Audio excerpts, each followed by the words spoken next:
Ladies and gentlemen, welcome to the Off the Dome Sports Podcast, your favorite sports podcast where two sports lovers can give their hot takes off the dome. I am Redfish. And I'm Rebo Hustle. And we will be steering this ship today. Glad to be back on the pod. It's been a couple weeks. Rebo, how we doing? You know, going. We doing. Fun day for us to talk about some sports. Not only Louisiana sports, but we're going to talk about LSU baseball and the New Orleans Pelicans, but also talk about nationwide sports in the NFL. We're both repping some NFL jerseys today. One of us repping a good NFL player, the other one repping Myles Gaskin. The other one repping C.J. Stroud. Oh, okay. Before we get started, of course, follow us on Twitter off the _dome pod, Twitter or X, whatever they call it nowadays. Make sure to follow at Be in the Know. That is BNTheKNEAUX. The only way to spell it. Lots of fun stuff going on right now. Adding new content creators all the time to talk about all of your favorite teams. Saints, Pels, LSU, podcasts, articles being written, everything going on over there. It's really fun stuff. We've had quite a few, additions lately, and they've got some really cool stuff going on over there. Make sure to follow everything to do with at Be in the Know on X. You can also catch us on YouTube, Off the Dome Sports Podcast, Spotify, Off the Dome Sports Podcast. That's the way you listen in. Without any further ado, let's get into our first topic of the day, a team that's actually playing right now.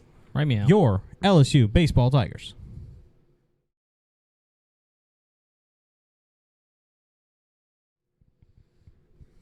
Rebo Hustle. LSU Baseball. How we doing? I'd say a successful week. You did take a loss, which is fine. As long as you don't lose the series, you're in good shape to at least hold your spot in the standings.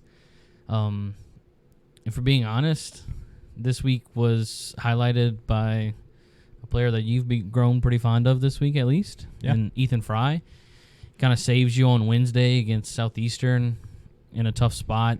Comes in, pitch hits, gets on either a single or a double. Forget what it was, but I think he was a scoring run.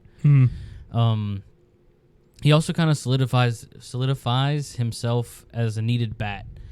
So now we have 12 guys that, personally, I can confidently say, yeah, I'm fine with those guys taking at bats every day. And to have 12 is kind of unheard of, especially from what we've come to grow and see from LSU baseball, at least in the past 2 years, where we've only had like 9 that have been on a roll. Yep. But unfortunately, he kind of Xavier was trying to pick him off at first, very similar to Tommy White last year. He slides back into the bag, jams his shoulder up, got pulled from the game. It was scary to see that, because you go back and think, oh, Tommy White had to get surgery in the offseason, but he did play very well during the season after taking a week or so off. But according to Jay Johnson, it's not as serious as what Tommy did last year, and maybe a week or so out, he might even be in the rotation for this weekend. All good news. Would you like to take the weekend? Yeah. Speaking on Ethan Fry specifically, he was a guy I know you were really excited about last season. I mean, how can you not? 6'7". Exactly, from a prospect perspective. Like, he's huge. He can hit the ball. He's very fast, not only for his size, but just in general, very fast player. And he's versatile as well. He knows how to hit the ball both with power and through the gap. He can play the outfield, and we've seen him take some cuts at first base. So he's a very versatile player, and he's learning. He's learning every single day, and he's getting better and better, almost to that point where it feels like he should be an everyday starter, or almost to that point where he should be an everyday starter. You and I have talked about how we have 5 guys who we can confidently start in the outfield, which is something different from LSU. It was kind of always you have 2 guys, but who's the third? Now it's kind of like you can move 5 guys around and put them wherever you want them, and I think it's very matchup dependent, so I think it'll be really exciting to see how Jay uses the different matchups, whether it's a lefty or righty, a guy who throws a lot of fastballs versus a lot of breaking balls, because, if they're throwing a lot of breaking balls, we may use our more experienced guys who can not only hit the breaking balls, but know when and when not to swing. And then if you have guys throwing higher end fastballs, that's when you put Ethan Fry in and you let him power it out to right field. So really exciting stuff from our batting, except for this past Sunday. Like you talked about, we take a loss to Xavier. A lot of people are going to blame either Thatch or Nate, but you let 2 runs go. If LSU lets 2 runs go, you should win the ball game. I mean, our bat should be able to score more than 2 runs, and we just weren't able to do it. I think we only had like 4 guys who got a hit, and those guys got 1 or 2. We struck out 9 total times in the game. It wasn't a great performance from our offense, but I think Thatcher's getting better. As much as people want to give him flack for, he was supposed to be our ace and now he's our Sunday guy, I think he's a very good Sunday guy. If you look around other teams, he might be one of the best Sunday guys you got, because even though he'll allow 4 to 5 hits and 1 or 2 runs, he doesn't allow much more than that. I don't think he's ever a guy who's going to shut out a team, but I also don't think he's a guy who's going to allow 2 home runs in the same inning and get you into a huge hole that you can't come out of. Yeah, I mean, people want to look at pitching. Like, even I was like, pitching was kind of weak because the way they scored their runs were a wild pitch advances the runner to the third and just some, like, real bonehead mistakes, if we're being honest. And but, yeah, you can't come into a non-SEC series and only put up 1 run and expect to win the game. So it's totally on the offense, but the pitching could have been better for sure. Yeah, and I think this weekend, it is our first SEC weekend, right? Yes. Okay, so first SEC weekend, we have probably the best pitcher LSU has seen, other than Paul Skeens. I would say the best pitcher LSU has had since Aaron Nola, and I compare him a lot to Aaron Nola. He kind of just reminds me of him, just that calm collectedness, the way he pitches, the way he carries himself, his attitude. He reminds me a lot, and that's Luke Coleman. He's been an absolute stud. Mississippi State is our first series. Ever since they won the national championship, they have not held up their end of the bargain, so hopefully this is a series we can come out and show the SEC that loss to Xavier was just a fluke. Yeah, and it's better to hear Mississippi State being our SEC opener, because at first, I know one of our first road series is against Texas A&M, who we all know is very tough. I believe they beat Texas as well. But our home opener is against Vanderbilt, which I got to see 3 games of them live, and they don't quit. No matter what happens, they don't quit. But also, good news around the country is Wake Forest lost their first ACC series in over a year to Duke, which is a good ball club, but weren't ranked number 1. They were like 19 or something like that. But so even though you take a loss on the weekend, you were 3 in the rankings last year. Last week, you're 2 now. Yeah, so I mean, we're moving up and we're staying high. That's all that really matters. We can complain all we want, but it's easy to complain when you're number 2 in the country, and you have to nitpick everything. Overall, I think we've seen a lot of guys show up that we didn't expect to. One of those being our new Saturday starter, Engage Jump. He has been fantastic. I mean, I'm pretty sure before the season you talked about him, and I was like, yeah, he's Gage Jump. He'll be pretty good. But I didn't expect him to be like this, and he has been absolutely phenomenal. He's kind of playing that Ty Floyd role from last year, where it's like, man, you know what you're going to get when he's on the mound, and he's been phenomenal. And I'm really excited about our Friday, Saturday, and to have Thatch on Sundays, who's going to try to control the game as much as he can, as long as he doesn't get too rattled. I think as long as he doesn't get in his own head, he's a solid SEC player. So with SEC play coming up and me feeling confident in our 3 starters feels really good. I feel like we didn't have that last season. We knew Friday Paul Skeens was always going to hit for us. We knew our Friday games would be great. We felt okay on Saturdays, and then Sundays were up in the air for a while. But I feel like this year our rotation, very solid, very excited about the pitching, as long as our bats can do their job. Yeah, that's another massive takeaway from this weekend is Gage Jump's really been on like a pitch count. He saw 1 batter or 2 batters in his first game as a Tiger, and then came in and started in Houston, looked fine. Got pulled in the third just because off of pitch count only. It was like he's up to 60 pitches or so. And I think this week he pitched 90 or 80, something like that. So, I in my opinion, the pitch count's over. He's proven that he can let it fly for as long as he needs to. We actually saw a couple of coaches' conferences with the pitchers that aren't very common with Jay Johnson. Normally when Jay Johnson walks to the mound, he's pulling a pitcher. I believe he was walking to the mound and saying, "Hey, are you okay? How's the arm?" Because with these Tommy John recoveries, he worries so much about them that even if they feel 100%, he had to start him in this season on a pitch count. Yeah, I mean, with 3 or 4 guys having to have Tommy John last year out of our pitching staff, you've got to be careful with the health and make sure they can stay healthy and stay in the rotation, especially when you have a guy like Gage Jump who's really come out of nowhere and become a solidified starter even through SEC play. So Gage Jump has come out of it looking high. I think, we're seeing guys like Steven Milam be a really big part of this offense. He's locked himself into the lineup at this point. He was a spot start a couple times, and now he's not leaving. Michael Braswell is highly improved with the bat in his hands. As much as I hated on him in the beginning, and he wasn't great at South Carolina. He hit like 250 last season. He's one of the guys who I feel like at this point, he's coming up with a hit almost every game. He started off the season slow. I think he started off like 0-10 until he got his first single, and now he's hitting doubles and triples almost every single contest. And that's, you can see the excitement on his face when he does it too.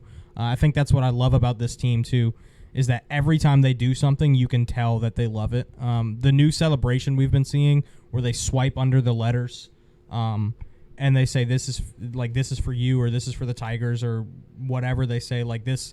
You can feel the pride in the school and the pride in the team, and I think that's a really big part of why we've been succeeding so far, even without the big star names like Paul Skeens and Dylan Cruz that we lost in the past draft. I think for me, the biggest question marks with this LSU team moving forward is Tommy White going to be able to get back into his rhythm? He's been kind of inconsistent lately, I believe. I don't think he's like a bad player by any means, of course. I think Tommy White is still Tommy White. But, we've seen some inconsistencies out of him, swinging at almost every pitch, never lets a first pitch go, always going to hack at it. Can Travinsky kind of maintain what we saw last year when, he was that guy when we needed a hit? Travinsky was the guy who put it in play for us, and can he get back to that level? And then can we just make sure that our relievers come in and don't give up the lead that the starters got us. I think if we can look at those 3 things, the consistency of our star players and the consistency of our relievers, I'll feel very comfortable with this team moving forward through SEC. Yeah, I mean, to equate it to basketball, our star players aren't showing up, but our role players are there, at least offensively. And so to see, I'm not sitting here saying Tommy White and Hayden Travinsky need to get it together. I believe they will get it together. Both of them have struggled a couple weeks in a row now, but they're still Tommy White and Hayden Travinsky. Yes, they exactly. have the potential to drive in 8 million RBIs each. Yes, exactly. We saw stretches last year where Trey Morgan wasn't seeing the ball like he normally does. I wouldn't say Dylan Cruz. Dylan Cruz got he had like a 75 game hit streak or something, or on base streak, whatever it was. Yeah. So we kind of take him out of the equation, but. You saw guys last year who were very, very good for us, and they'd go through stretches where they weren't very good. Dugas, Beloso, like I said with Jordan Thompson, Trey Morgan, those are guys who we knew we could count on, but they weren't always there. And players go through that. It's baseball. If you fail 7 out of 10 times, you're still a Hall of Fame player. Yep. So we can't expect perfection, but. I expect Tommy White to be that 100 RBI guy. I expect Hayden Travinsky to be the 25 home run guy. I know this team will get it together, and I think we always play up and down to our competition. I think that's something that this team does. I think Jay Johnson is a great coach hey, this game matters. The players know it too. So I think once we see SEC play, we'll really start to ramp up and be a really good squad like I expect us to be. Anything else on LSU baseball before we move on? No. All right. Well, I'm wearing the hat for a reason. We're going to talk about your New Orleans Pelicans.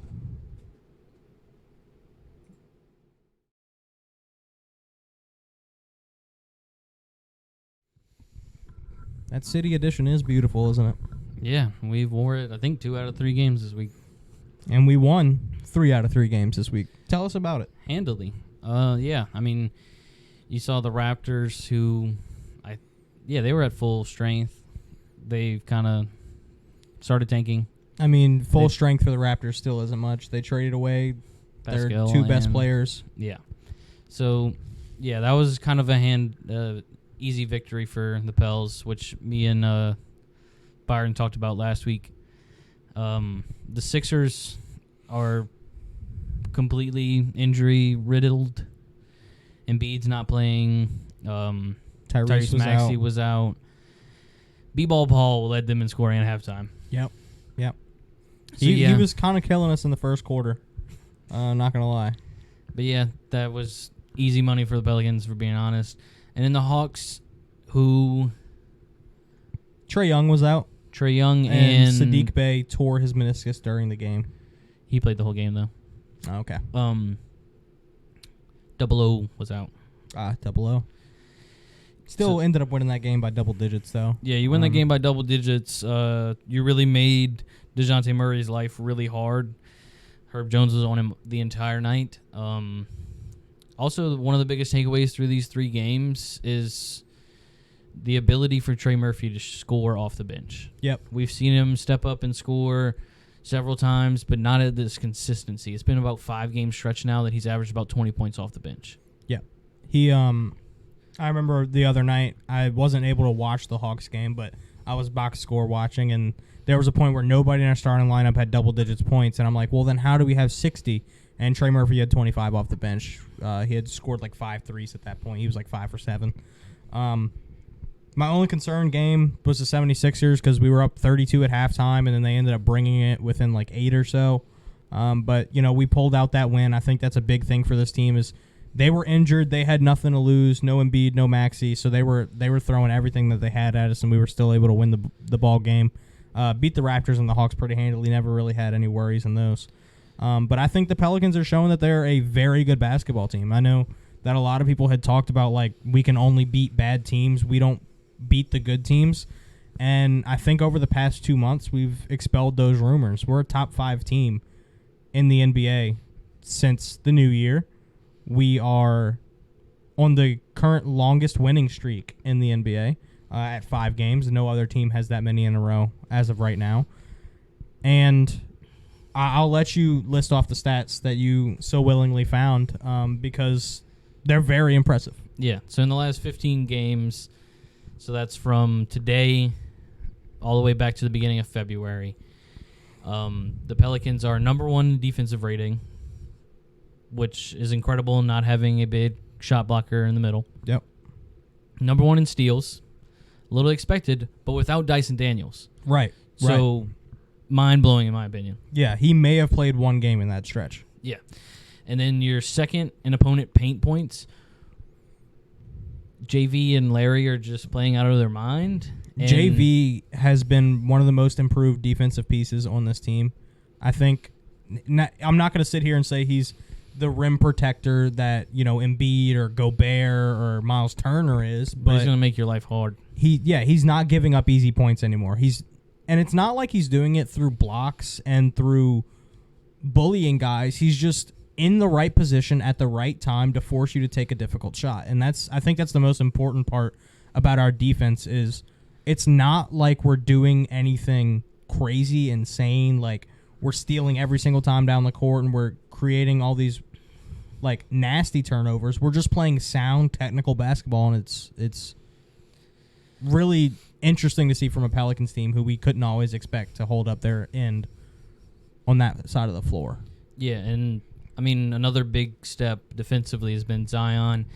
I'm sure everybody who's watching this has seen the clips of him blocking the shot against the Hawks on a fast break. Everybody's like, "Oh my God, Duke Zion's back." Yep. It really felt like that. Like me and my wife were watching the game, and both of us just kind of looked at each other.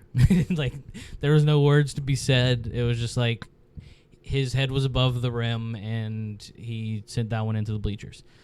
Another stat for you: we are second in net rating in that stretch. Net rating is both defensive and offensive rating, which is pretty good. Being we've had some pretty low scoring games. Yep. Yep. A lot. I think 3 or 4 games in February. It was like 90 to 83 was a couple of endings. Yeah, I know we definitely had a couple games that both teams finished under triple. We had some nasty games. Yeah. But then also you're second in points off turnovers, which is expected with being number 1 in steals, but turnovers aren't just steals. And so it's nice to know that anytime the opponent makes a mistake, you're the second best team in the league to capitalize on that. Yeah. Like you said, turnovers aren't just steals. It's not just we poked a ball out and we're running down the floor. We're forcing people to go out of bounds. It could be travel, anything. Yep. Travels. I mean, charges count as turnovers. Yeah. Like it can be against set defenses, is my point. We are forcing them to make bad decisions on offense because of the way we play defense, and I think a lot of that does come down to Zion being willing to rotate in the defense. He's not just sitting on the block and waiting for a guy to come next to him. He's moving around the floor. I think he's in the best condition we've seen him in the NBA. I think post-game press conference, I think it was against the Sixers, Zion looked small. He legitimately looks like he is in Duke shape again. But even smaller than that, and I was like, "What is going on?" He also posted Zion a picture. Williamson? He posted a picture on social media of him in a t-shirt, and he just looked super slim. That might be the one I'm talking about. His jawline, you could see it was like basically chiseled and at you that can point. See his silhouette in the shirt. His silhouette in the shirt, yes, exactly. It was weird. He is in shape. He's conditioned, and I think a lot of that comes down to the way he's being managed. He's not being thrown on the floor and expected to play 48 minutes. He's playing rotational defense. He's not having to take the ball up the floor, drive straight into the key every single time. And I think it comes down to both sides of the floor. Not only rotating and blocking shots and playing well on defense, but we have Brandon Ingram who's taking over a playmaking role on offense. Instead of scoring 26 points a game and having 4 assists and 5 rebounds, he's kind of switched into that 21 to 22 points while having 8 of the other ones, which I think is really big for this team, for guys to be able to adapt their games into what the system is and what we need at the time. Because of Dyson Daniels being out, we need more help on defense and we need more playmaking on the offensive side of the floor, and I think this team has done a really good job at adapting to that. Yeah, I think I've seen a stat that the Pelicans are like 14-0 or something like that when CJ, Zion, and BI all have 5 assists, which is exactly how the Pelicans have been playing basketball. That's my biggest takeaway from the Hawks game. It was the most team basketball that I've seen in an NBA game in a long time. It didn't matter who was scoring. It didn't matter what the score was at the time. It was who's taking the open shot. How do we find a way to create an open shot? It didn't necessarily boil down to, hey, can we get BI on the block? Can he take a tough shot and get us this point? Maybe. Can we get it to JV to where he can bully? Can we make an action to where Zion can get to his left hand? It wasn't like that. It was all dribble drive, kick to the corner, dribble drive, find an alley-oop or something. It was amazing team basketball. It didn't matter who was scoring. You saw that with Jose hitting 2 clutch corner threes to end the half. You saw that with Trey Murphy's having 28 points or something like that. But also this 15-game stretch ratings really tells me, and Zion being super healthy and super in shape, tells me that this team's bought in. Yeah, I agree. The one thing that we've been begging for all season was a team that really is hungry to win, hungry to make a playoff spot, hungry to win a playoff series, and I really feel like this is our opportunity, and you're seeing the Pelicans do that right now. Yeah, that's what I was going to say is the one word I would use to describe the Pelicans right now is unselfish. Like, they are playing selfless basketball. No player is sitting there going, oh, man, I got to score 25 tonight. Or thinking, man, if I don't have 3 dunks, it's a failed night. Trey Murphy's not out there thinking, I have to shoot 10 threes. JV played like 8 minutes against the Raptors. And we still won. Like, we are finding ways to win. whichever way we need to. And I think that's, I mean, we're playing true team basketball, like you said, and it's really cool to see. This is by far my favorite Pelicans team I've ever watched. I mean, I miss guys. You know, you're always going to miss guys like Josh Hart, who brought a lot of fun to the team. You're going to miss, you know, having leadership presence from Garrett Temple. You're going to have... he just complimented Garrett Temple. I did it just for you. Fahrenheit. I did it just for you. This is unheard of. He's my least favorite player of all time. You know, the big game winners from Devontae Graham. Like, we did some cool stuff, too, the past 2 to 3 years. But I think this team is the most sound basketball team, the most bought in team. Like, they look like every time they hit the floor, they are a team. You know, I can tell that the locker room is good from the way that they act on the court. Sometimes you can feel disdain on the court. You can feel like maybe the coach is doing something wrong. Maybe the guys don't like each other. This team feels like they are all in. And like you said with the playoff series, I mean, if we're being honest, the West is kind of open right now. Yeah, I mean, we've been talking about this for 2 days now since you got back. It's shaping up to where the Pelicans are almost a lock for the five and up at this rate. Just depends on how the rest of the season goes. But I don't think that they can fall to 6. They definitely can't fall to 7 to be in the play-in. Unless they go on some historic losing streak. Unless it's just like the beginning from 2 years ago. Yeah. But yeah, I mean, it's near impossible in my opinion. We do have a tough stretch coming up, but there's no way that this team, playing as unselfish as they are, to go on some historic losing streak for this franchise. But we were talking about matchups. It's a possibility we can draw the Nuggets. It's a possibility we can draw the Clippers. And it's also a possibility we can draw Timberwolves. I mean, it's also a possibility we draw the Thunder, but I believe they have a pretty cake schedule for the rest of the year. Yeah, and I mean, I feel like at this point, they might end up as the 1 seed. Yeah. Because the Timberwolves are hurt, you know, with Cat going down for the season. The Nuggets, honestly, if we're being honest, I don't think the Nuggets are looking to be the 1 seed. I think the Nuggets are just going to preserve themselves, make sure they make enough wins to lock up home court, and then they're good from there. Clippers kind of went on a down stretch after being on an absolute heater a couple months ago. So I think the Pels, you know, will end up probably somewhere between 4 or 5. Yeah. And that'll determine who we get home court against, or whether we get home court at all. And, you know, that'll probably be the Clippers or the Wolves, in my opinion. But even if we do drop down to 6, I don't see it as a lost season or anything like that, because we avoided the play-in, and that's what we've been asking for 3 years now. Is, hey, just lock up a playoff spot. Don't worry about the play-in. It's extra rest days. You get, you know, more time to game plan. You get your guys healthy, and you make sure you're in. You don't miss your shot at the postseason. Yeah, and it's kind of nice. Like, I mean, yes, the 1 and 2 seed are very good, but it's kind of nice being that 3, 4, 5, 6 range, because you get the rest and you know who you're playing. Mm-hmm. But like you said, I'm expecting 5 or 4. And it'll be totally matchup based from there. If somehow, some way the Nuggets fall to 4, which I can't believe, they're 2 or 3 definitely. Yeah, there's no way they'll be like, oh yeah, I'm happy with 4. Right.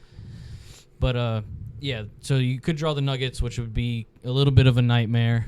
Timberwolves might be one of the best series in recent history, if we're being honest. Like all the way back to the bubble.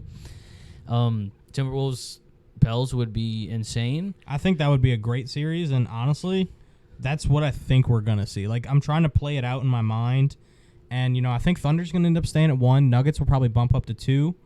I think Clippers will move up to 3, depending on if they can win their tough schedule we were looking at the other day. I mean, they are gonna be run through the ringer, as are the Suns too, who are right below us in the 6th seed. That's why I was saying we're locked, because the Suns are below us. I think we have 2 games or so on them. And I thought the Pelicans, April was tough. The Suns is like 3X. The Suns is literally all playoff teams. Yes. They have 2 games where they don't play playoff teams, and it's the Spurs who randomly come out and win.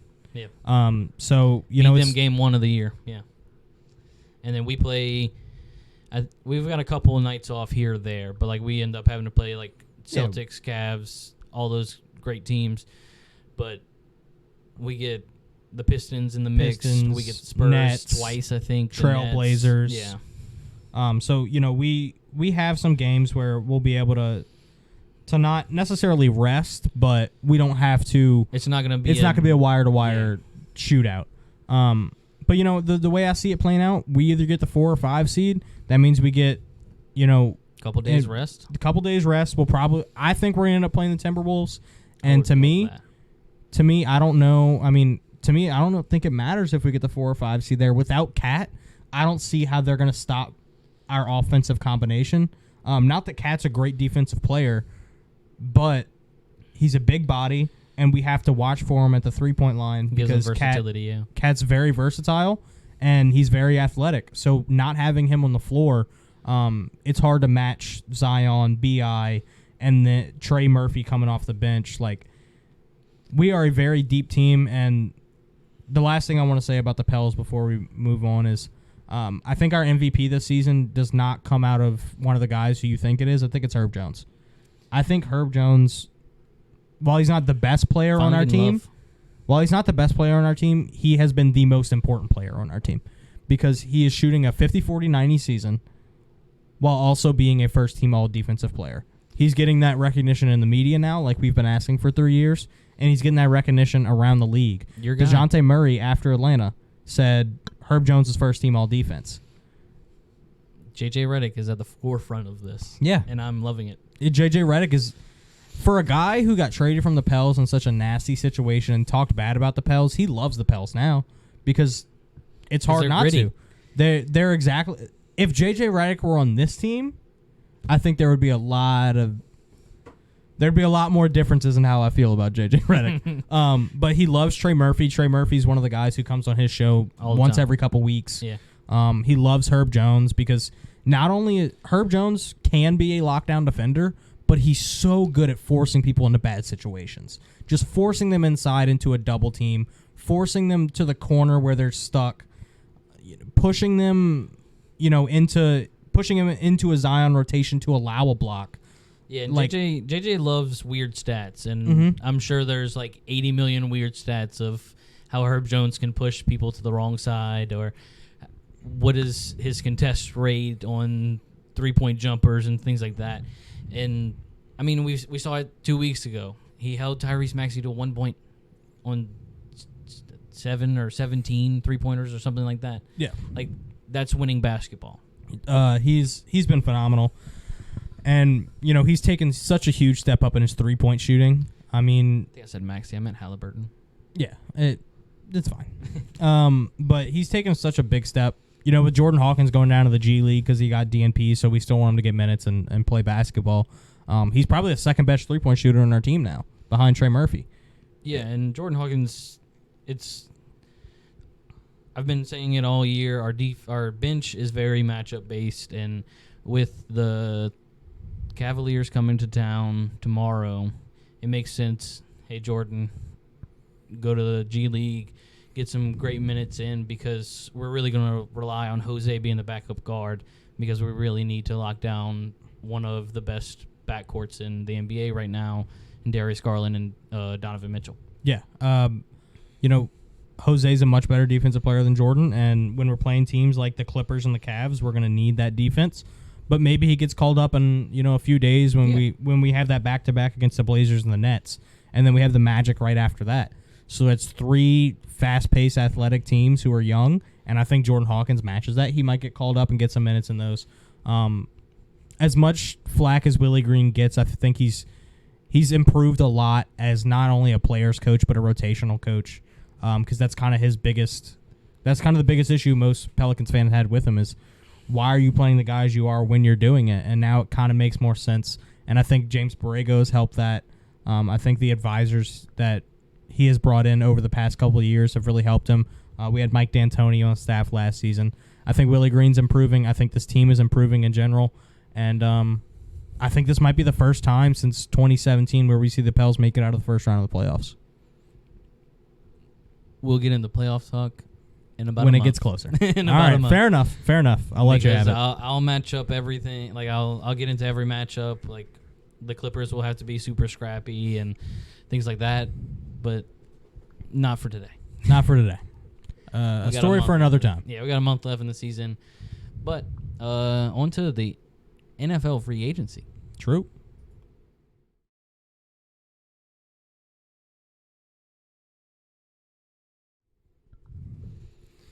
Shefty's Twitter fingers are hurting. Yes. Shefty, Ian Rappaport, Ari Mirov, all the good insiders, Tom Pelissero.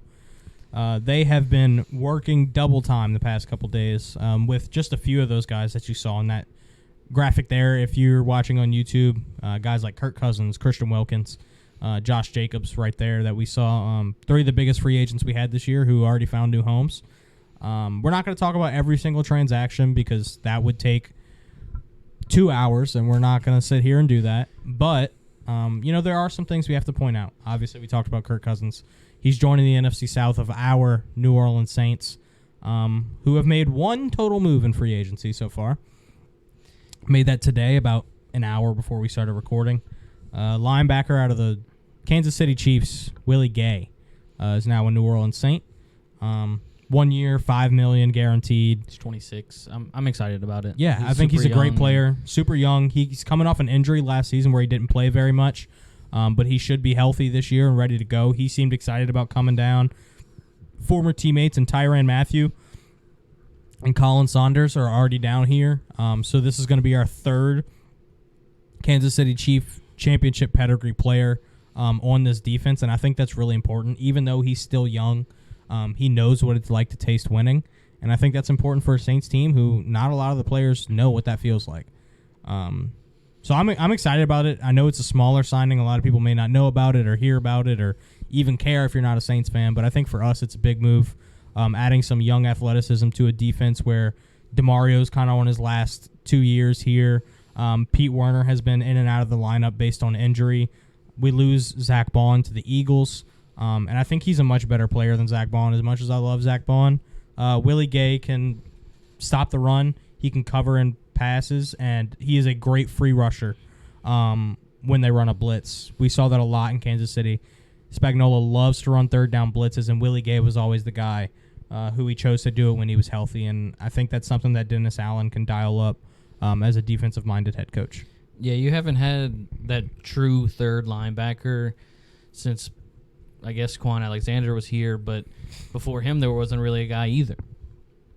Yes, Caden Ellis had a great year 2 years ago, got a bag to go to the Falcons, but last year, I couldn't tell you who the rotation linebacker was. It was Zach Bond. Exactly, and we saw him rush the passer a couple times, which looked great, but in coverage, he's just a little too small. Willie Gay's got some real NFL size, and I think he's a great pass coverage linebacker, like you were saying, and he can get his nose dirty when he needs to, especially with, we can talk about an aging DeMario Davis all we want. He's still going to play all 18 games. Yep. It's not going to matter. And Pete Werner having a couple injury issues, but Willie Gay is probably one of the best signings the Saints have had in a little while, just because of the team need. And that's not even a first thought of we need a third linebacker. Right. But then you have it and you're like, yes, this is what we were missing. I'm not going to say he's going to come in and be like some 120 tackle, 4 picks, 5 sacks kind of guy. That's not what we expect him to be. But he's 26. He has the potential to be a Mike linebacker in the NFL. I think that I know he's on a 1-year deal, but let's say it's a prove-it deal, comes in, plays well, you sign him a little bit longer term, DeMario Davis ends up retiring. I'm happy with Willie Gay being our starting linebacker. Yeah, I think he's going to be great. He's going to be a great will side linebacker. When we're not playing nickel defense and we have all 3 linebackers out there, he's going to be on the field. I think that's kind of what we resorted to last year, is because we didn't have that linebacker depth. We played a lot of nickel. And, kind of having the personnel to be able to get out of that sometimes. If we're on a second and short and we know they're going to be running the ball, throw them in there, let them stop up the A or the B gap and see what we can do. I think it's going to be really exciting to have a, young athletic player on our defense, on a defense that was already pretty darn good. But let's each do a couple takeaways from free agency beyond the Saints and just say what we see around the NFL. Maybe some underrated moves, maybe some teams making big overhauls. What are we looking at here? Yeah, I mean, I wrote down 3 guys to talk about today, and I mean, there's one that's like a massive move that probably nobody's talking about, and then I've got one of my favorite guys going to a team that nobody's talking about, and then the Jets just getting beefier on defense. So Jordan Brooks, the Miami Dolphins, 3 years, $30 million. In my opinion, Jordan Brooks statistically is one of the top 3 interior linebackers in the league. He's very good and still very young. Nobody's talking about him being a Pro Bowl or anything like that, but he's got a nose for the football, averages like 7 tackles a game. Miami hasn't had an elite linebacker in a hot little minute, and with a lot of names departing from that Miami defense, to get a guy like Jordan Brooks to come in and shape up that defense however you need it to be, because he's great in pass coverage, he's great stopping the run, kind of a do-it-all linebacker. I'm excited to see that happen. Yeah, they lose Jerome Baker and then bring in Jordan Brooks. Jordan Brooks is a better player than Jerome Baker was, and he was a great player coming from Tennessee into Miami. So I think Jordan Brooks is a very underrated move. I think Seattle's going to miss him a lot more than they think, because he is a very good player, was a first-round pick, started off slow, and now he's kind of found his stride in the NFL. So I think that's a really good underrated signing. Yeah, and they paired him up with Anthony Walker from Cleveland, which honestly, you've got 2 athletic freaks playing linebacker for you. That's hard to be upset with. Yeah, I mean, that's the story of the Miami Dolphins, is how athletic can we be? You got a guy? Yeah. Well, I don't have any individual guys. You went with individuals. I went with more overarching themes. My overarching theme to start us off is the running back market.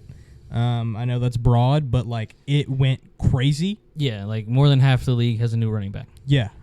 So just listing off some names that changed teams, and then we'll talk about their situation. Saquon Barkley, Josh Jacobs, Derrick Henry, Tony Pollard, Austin Eckler, DeAndre Swift, Devin Singletary, Gus Edwards, Antonio Gibson, and Aaron Jones.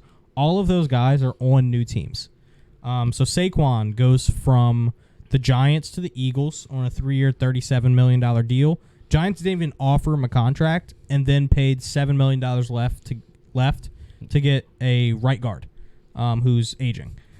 Makes no sense to me, but Saquon joins a team where he's in a much better situation, where he's finally in a situation where it feels like he can make a run, not only in the playoffs, but at being a Super Bowl contender. And it'll be the first time in Saquon's career where he really gets to be a winner, with Jalen Hurts, A.J. Brown, Devontae Smith, and a reshaped but still very good offensive line. Yeah, I'm excited about Saquon in Philly because Saquon's put up some crazy numbers in the past, but he's never had a great offensive line. And so, like, we've seen DeAndre Swift be a top 5 fantasy running back. What does Saquon do behind a great offensive line, at least for fantasy? Yeah, they do lose Jason Kelsey, and, Lane Johnson's getting older, but Jordan Mailata is still one of the best tackles in the league. Cam Jurgens and Landon Dickerson have absolutely locked it down inside, and, they'll probably draft a guy to work interior as well. Cam Jurgens can move to center. I want to say they've taken a tackle recently, too, and so maybe he can slide to guard and Jurgens to center. Yeah, there's a lot of room not only for improvement, but also for stability on that line. So I'm excited to see what Saquon could do, especially in a system that utilizes the running back so heavily. I think Jalen Hurts will finally have a receiving back out of the backfield that isn't Kenneth Gainwell, which is always a plus. Josh Jacobs forces Aaron Jones out of the city by signing with Green Bay. He got $12 million a year.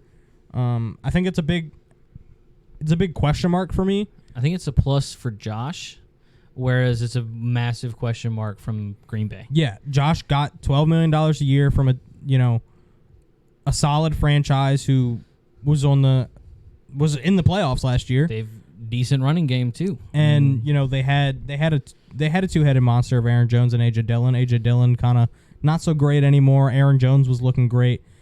They're kind of going with a different type of running back, though. Josh Jacobs is more of a power in between the tackles guy, whereas Aaron Jones was more based on that elusivity and catching the ball out of the backfield. So it'll be interesting to see how he adapts to the Jordan Love game. Yeah. I think. So that's kind of why it's a question mark from the Packers for me. But good for Josh Jacobs. Got his money, got out of Vegas, where he's been having year after year of contract talks that never lead to anything. I think he's a really darn good player, and I'm interested to see how he fits in that team. Derrick Henry finally leaves Tennessee and goes to a team that everybody expected him to go to in Baltimore. He is now a Baltimore Raven, teaming up with Lamar Jackson. I don't think it's a big surprise necessarily. A lot of people expected him to go to Baltimore. He looks good in a Ravens jersey from what we've seen in the Photoshops. And I think that'll bring something that Baltimore's never had, where it's a guy who can be consistent out of the backfield. They've gone through J.K. Dobbins and Gus Edwards, and Keaton Mitchell is a really good young rookie from last year, but unfortunately he got hurt. So we haven't seen a solidified running back in Baltimore in what feels like a decade since Ray Rice left. And now we have Derrick Henry there. The Ravens, as of late, have felt like a running back by committee team, but they've never started the year saying we're a running back by committee team. They've just gotten injured, and the next person's injured. And so that's why they feel like a running back by committee team. And Lord knows Derrick Henry will fight tooth and nail before he gets hurt. Yeah. And then, you have some shuffling in other places as well, where guys just fill in other people's spots. Tony Pollard fills in for Derrick Henry going to Tennessee. Antonio Gibson goes to New England, and then Austin Eckler comes and takes his role in Washington on a very cheap deal for Austin Eckler, only about $5.5 million a year. DeAndre Swift goes to be the committee leader in Chicago, making $8 million a year, which I think that's an interesting move for sure. I think he probably got the most money he was going to get anywhere from Chicago, but they already had a running back room with Khalil Herbert, Roshan Johnson, and Dante Foreman that I think could have used some more player development rather than new players. Devin Singletary goes to the Giants after leaving the Texans on his best season, but I'll save that until you give me your next guy. Yeah, just to put a little touch on what you just said, the strangest thing to me is we haven't seen the Cowboys or Chargers. Chargers did get Gus Edwards. Oh, they got Gus Edwards. Mm-hmm. Okay, I didn't process for me. Yeah, it's fine. The Raiders are the other team that haven't replaced. Right, it's the Cowboys and the Raiders. But evidently, we were talking about this a second ago. The Cowboys are just yet to make a move. Yep, which is one of four teams. One of four teams to not sign a free agent in this cycle. But go ahead and give me your second guy. Yeah, my second guy, of course, another linebacker, which I don't know why I've become the linebacker guy of late. But Frankie Louvu, a guy that I love, played at Carolina the past couple of years, was elite against the Saints at least. He's going to be a Commander, 3 years, $36 million.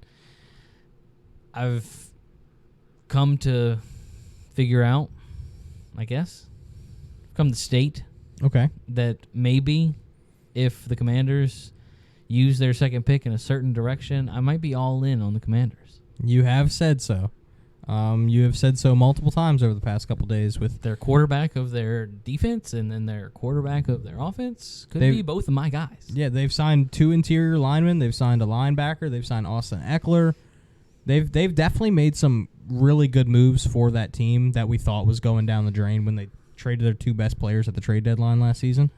So if they get a certain quarterback out of LSU, you may be buying a Commander's jersey. Yeah, I may be all in. You and Clown Car both will be he's already all in. He's already all in. He has been for a long time. But Frankie Louvu, very good player. Kind of reminds me of Jordan Brooks in the way that he's an underrated middle linebacker who doesn't get much love, but you're never going to watch him and be like, man, he needs to get better. Oh, yeah. You'll never think that he needs to get better. He always is making plays. Good for 8 to 9 tackles a game. Can play a little bit of pass coverage. And kind of like I said with Willie Gay, is really good as a free rusher as well when you let him spy the quarterback and let him do what he does. Yeah. My second point, the Houston Texans. That's why I'm wearing my jersey. I think the Houston Texans have won free agency so far, if you ask me. They have made not only a large number of signings as far as quantity goes, but their quality has been out the wazoo as well. The wazoo. Yeah, they get Lonnie Johnson, who played big special teams and nickel minutes for the Saints last season. I think he's just another addition to a young DB room that's going to add some veteran presence and get you some special teams play. They added Jeff Okudah on a 1 year, $4.5 million deal. That's very low for Jeff Okudah because not only did he struggle early on in his career, but he hasn't been healthy at all. He's played, he left Detroit because he wasn't healthy, played in Atlanta last season, couldn't stay healthy there. So this is his kind of 1 year prove it deal. If you can stay healthy, him next to Derek Stingley is going to be a great combo if we see young Jeff Okudah back on the Houston Texans. He's very explosive, and he prevents explosivity from wide receivers on the other side, although he may, allow 8 to 10 yard plays here and there. I don't think I've ever seen Jeff Okudah give up some huge play, and I think that's really big for a young team to not allow those things to get ahead of them. They bring back Noah Brown, wide receiver who we saw take big steps last season when Nico Collins and Tank Dell both went down. He was getting over 100 yards a game 2 weeks in a row. So I think that's big for CJ Stroud, the guy who I'm repping, to have some consistency for the first time in his life.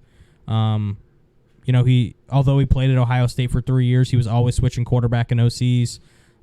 He comes in as a rookie last year and has one of the best rookie receivers of all time. One of the best rookie seasons of all time, excuse me.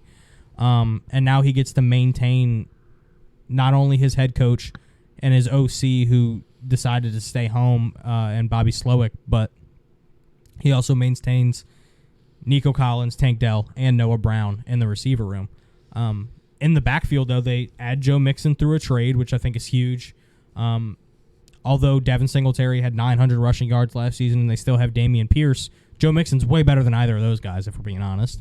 Although he's getting older and Cincinnati was kind of, on the fence about having him anymore, he's still a very darn good running back in a league of you either are a star or you're middle of the pack. There's no really in between. Joe Mixon's a very good player, and I think he's going to add a lot to that offense, being able to run on the ground and bring a veteran presence to a very young squad. And then looking at the defense, they brought in Azeez Al-Shaair, former Tennessee Titan as well as former San Francisco 49er, who I thought that was a huge move because he's a really darn good player, and he's connected with D'Amico Ryans in the past. When D'Amico was in San Fran, that's when Shaair was in San Fran, and we saw him as one of those big linebacker rotations between him, Dre Greenlaw, and Fred Warner. That was one of the best defensive we've seen in a long time, and he was a big part of that. So I think it's a good move for them on defense because that kind of was their fall down last year, was their defense couldn't contain not only a quarterback run from Lamar Jackson, but that over the middle stuff.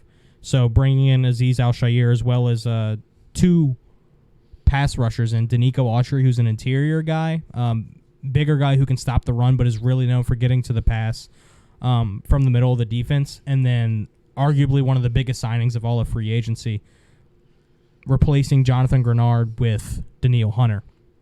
Danielle Hunter has been one of the most impressive, consistent edge rushers in the NFL since he's been drafted out of LSU.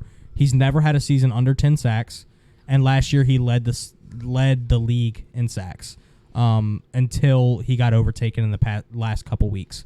I think he had something like 15 and a half. Just had a fantastic year, and he got paid for it. He got $25 million a year. Danielle Hunter is a darn good player, and he is going to add a lot to this Texans team. I mean, looking at what they're going to have, CJ Stroud, Joe Mixon, Nico Collins, Tank Dell, and then on the defense having Danielle Hunter, Danico Autry, Derek Stingley, Azeez Al-Shaair, Jalen Petre. This team's going to be really good. And I'm not only saying that because I'm wearing a CJ Stroud jersey. I'm saying that because they were already 10-7 last year with 3 games that could have went the other way. And adding all of these pieces and making these moves, I think those 3 games do go the other way. You could see the Houston Texans being a 2 seed this year. Yeah, I mean, the Texans' moves seem to be that both the GM and the owner agree that you've got lightning in a bottle right now with Stroud and these young receivers and this amazing young defense, in my opinion. And so they've collectively agreed, how do we get this young team better? And that's bringing in some veteran presence that are maybe towards the end of their height, like towards the end of their peak. Right. But they're also good enough to make the next guy better. They're getting guys who are either at their peak or just off of their peak, to where they bring in not only the veteran presence, but they're important on the field, to where now they have like 2 to 3 years to really lock this thing up. Yeah. And it almost feels like the Bengals from a few years ago. This is the most correct way to go all in. I mean, yeah. And, even speaking about the Bengals, when's the last time we've seen a team go from a top 3 to 5 pick for 4 years straight to now being almost a favorite to make it to their conference championship? I mean, they are top 10 in Super Bowl odds right now after being a consistently horrible football team. And it's all on the backs of a second-year head coach, a second-year quarterback, and a huge free agency class that I am very excited to see. Yeah, I mean, and you talked about the Bengals, but I feel like they didn't go all in until the year after they made the Super Bowl. And then they didn't make it back. Yeah. So this you're here trying to go all in early because you know you've got this crazy potential in your quarterback and crazy potential with these young DBs. And so the Texans definitely did it right. Yeah, I think man. Sometimes you look and you're like, hey, y'all quarterback's a little young for you to go all in right now. The Texans have realized where they are, where they're standing, and are saying, hey, the time is now. We've made I'm pretty sure it might even be their first playoff berth in this decade or something like that. It was, yeah, I mean, it was the first time since Deshaun Watson was their quarterback and healthy. Yeah. Was their quarterback. That they had made, a run at the playoffs. I think they had made the AFC Championship one time. Maybe not. Maybe they just made the divisional round. But you're right. They did it the right way. They have a rookie quarterback. They have the rookie of the year on both sides of the ball right now, Will Anderson and C.J. Stroud. They bring in a veteran running back who's towards the twilight of his career, but still a very good player, a really young and exciting head coach, and a GM and owner who's not afraid to take chances on guys. And they're doing it the right way. They have picks to fill out the rest of their team.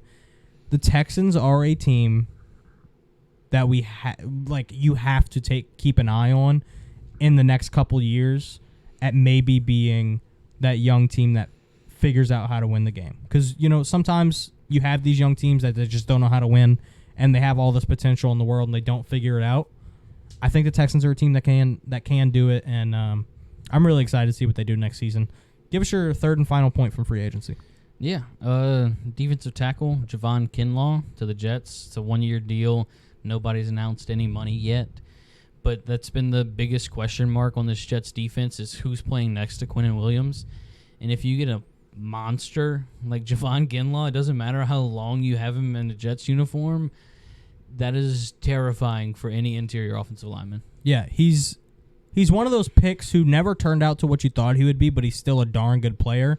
And we don't know what his potential is yet because he was on the 49ers, where he got overshadowed by Eric Armstead and DeForest Buckner, who went to the Colts, and then Javon Kinlaw was in, but then they brought in Javon Hargrave. Yeah. So the 49ers have always been stacked on the defensive line. Javon Kinlaw gets out of that room and has his chance to shine right next to Quinnen Williams.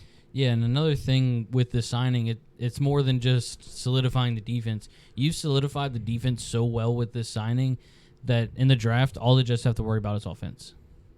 I would argue that they have to pay attention to the edge as well. They would need Will McDonald to step up in a big way because of losing Bryce Huff. But that leads me into my third and final.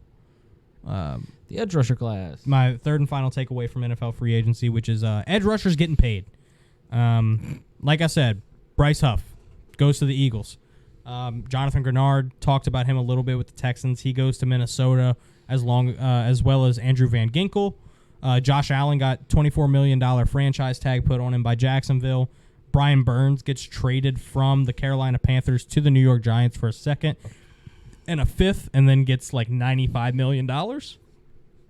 And then your Commanders bring in Dorrance Armstrong, underrated player, I believe. I think he can make some real strides in filling in the role that Chase Young left. And then Leonard Floyd adds to the depth that we talk about in San Francisco. Zadarius Smith stays in Cleveland. That's just a few names. And all of those guys that I just named, I think it's like 10 guys, none of them got under $10 million a year. All of them are $10 million plus per year. I thought Zadarius was making 8.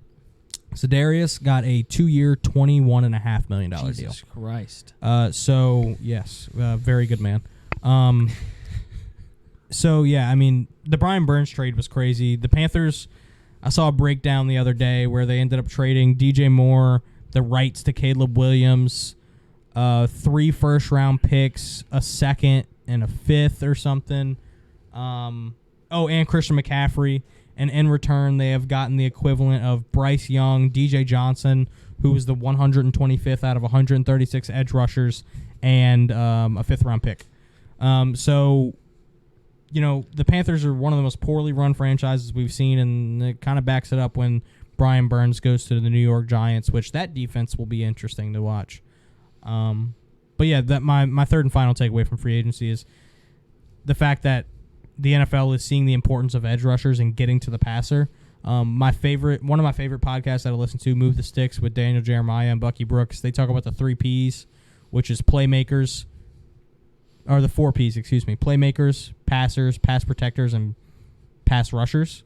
And I think that's the 4 things we're seeing right now in NFL free agency is the passers are going places with Russell Wilson and Kirk Cousins changing teams. Pass protectors, we're seeing O-linemen get a ton of money. Edge rushers getting a ton of money from the pass rushers.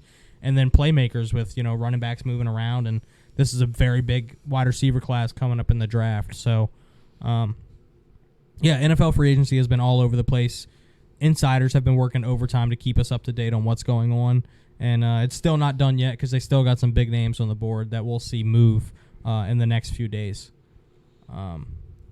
Looking forward from Off the Dome, I think we're going to start putting out some mock drafts because it is getting into draft season. You know, we're a little bit less than a month away from the NFL draft, and we're hearing more rumors here and there about who may go where and what teams may be looking to trade up or trade back. And free agency has given us a little bit of a clearer picture on what teams may be looking for in this upcoming draft. So maybe we'll start putting out some mock draft and opinion videos on certain prospects.